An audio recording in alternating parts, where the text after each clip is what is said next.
Hi ladies and gentlemen, I hope you guys are all doing amazing today in another video, okay? So if you haven't subscribed, by the way, please subscribe, okay? Don't be shy.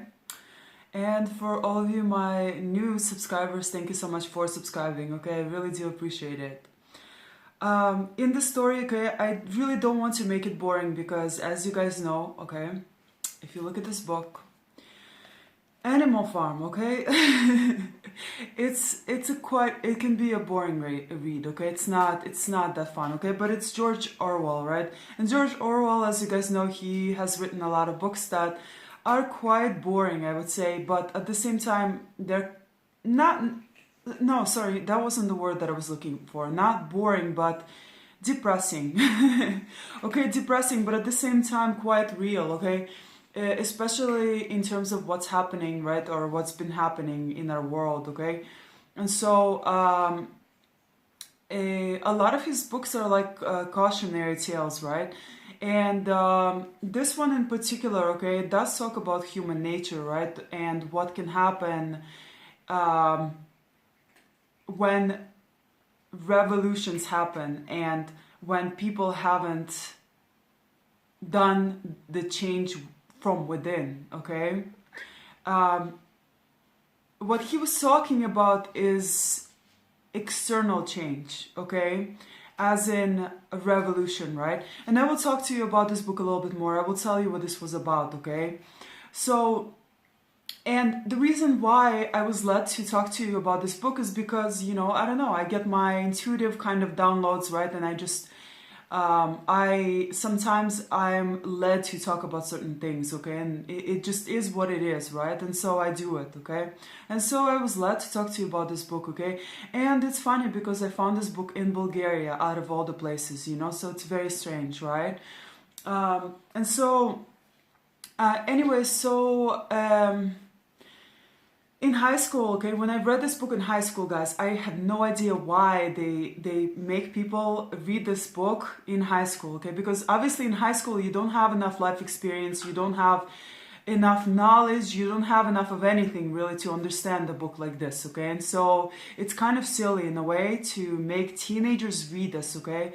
I think that, you know, it's useless in a sense, okay? Teenagers, they have to read something that yes, it can, something that can challenge them, sure, why, yes, but not something that they will just completely will get bored with and not understand and will just kind of, you know, this basically, a book like this will make a teenager lose their love for reading, okay? And that's not a good thing, okay? So, and I remember in high school, you know, a lot of books like, such as this one, right?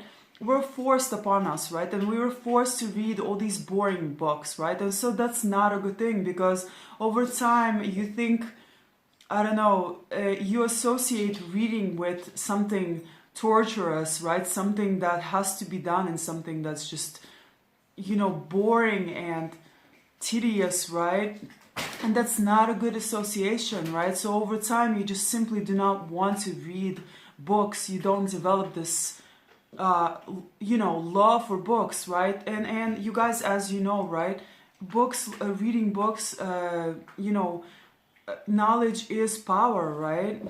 Today's reader is tomorrow's leader, right? Which means the more you read, the more you will be able to make sense out of this world and everything that's around you, right? And the better your life will also get, right? You will be able to improve your life because information is it gives you an opportunity to look at things from a completely different perspective, right? And so, yeah, anyways, but to go back to Animal Farm, right?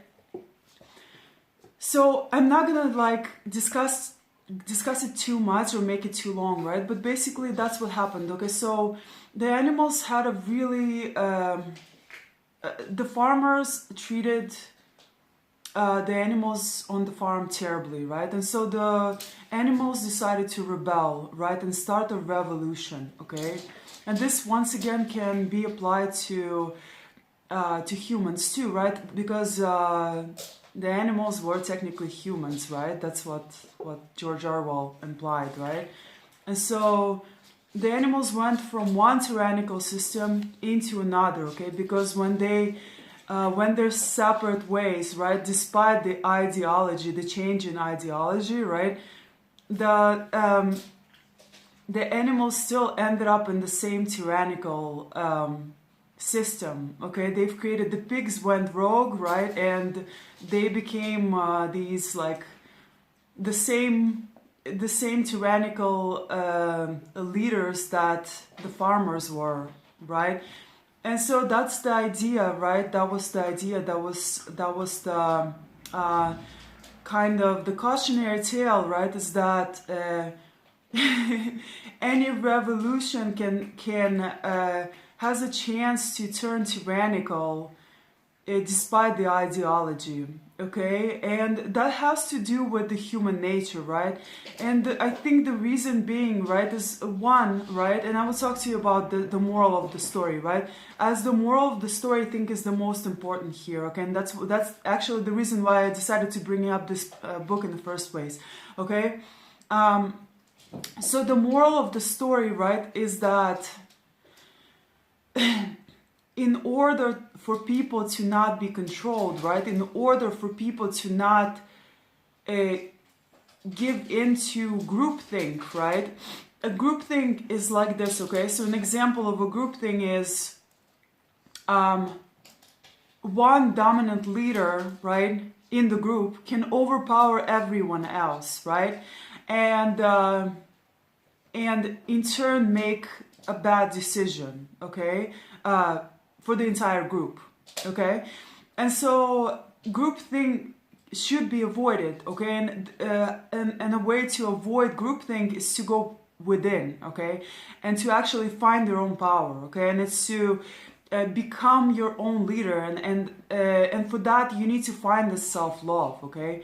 So in order to stand up to really any tyrannical leaders, right, we must individually, right, and this must take place from within, right, this change. So we must change from within. We must, first of all, we must find self-love, right?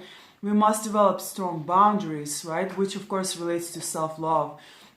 And we must develop a strong sense of identity and a strong self of self, right? Only then will we be able to stand up to what we're not in alignment with, right?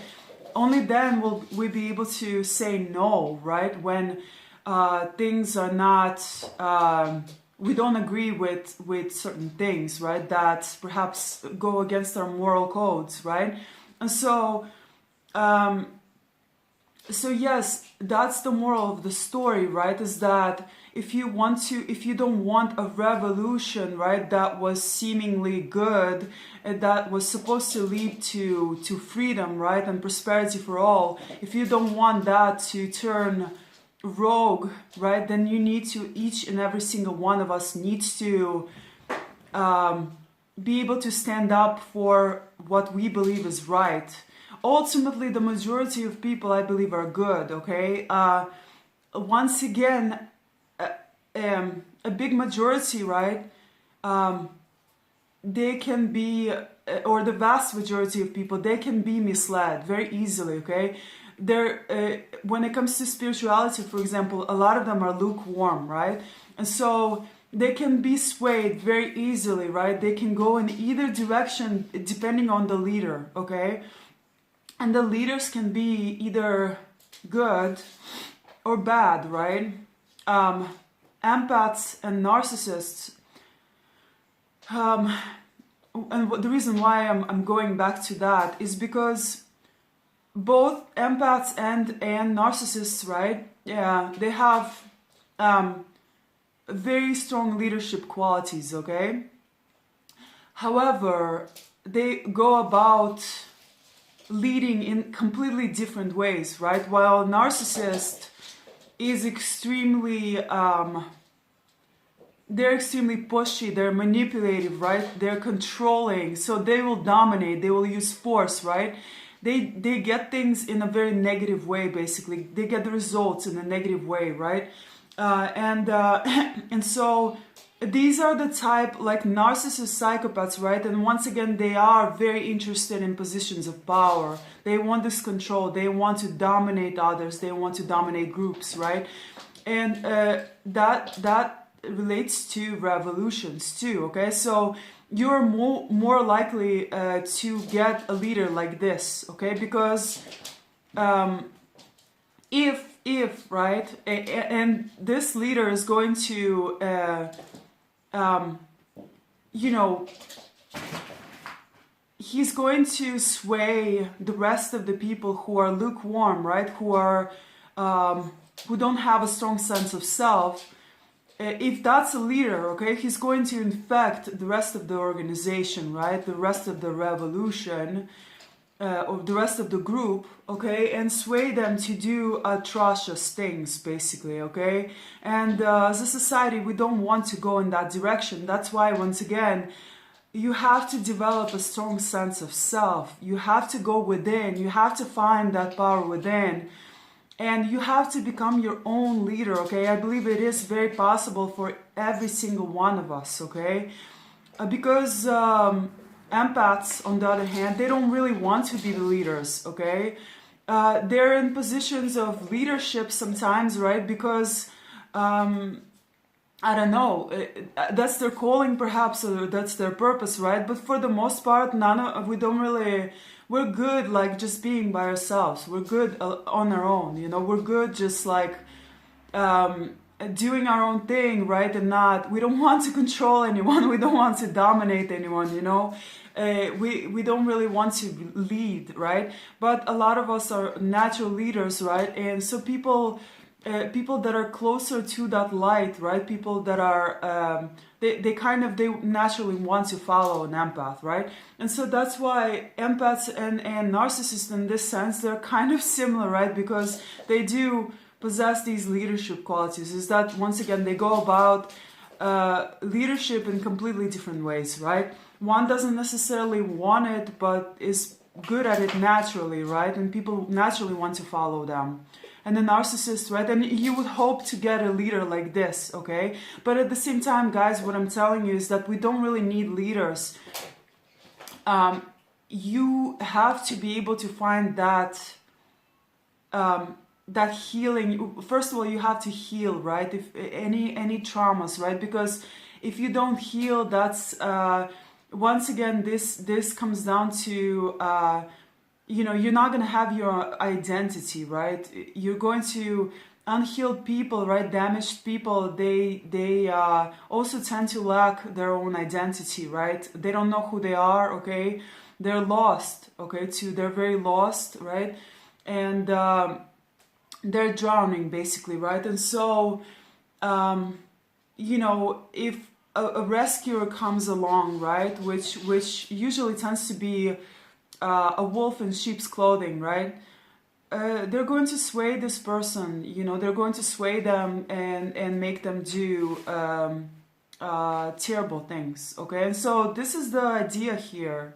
The moral of the story is to go within, to heal, to find this self-love, to, you know, to develop boundaries and develop a stronger sense of self, right? And to become your own leader. This way you can say no when revolutions do happen, and when it comes time to speak up and to stand up, right? This way groupthink doesn't happen, right? And this way, yeah, you know, so anyways, thank you so much for watching, guys. I hope you enjoyed this video, and stay tuned for more videos.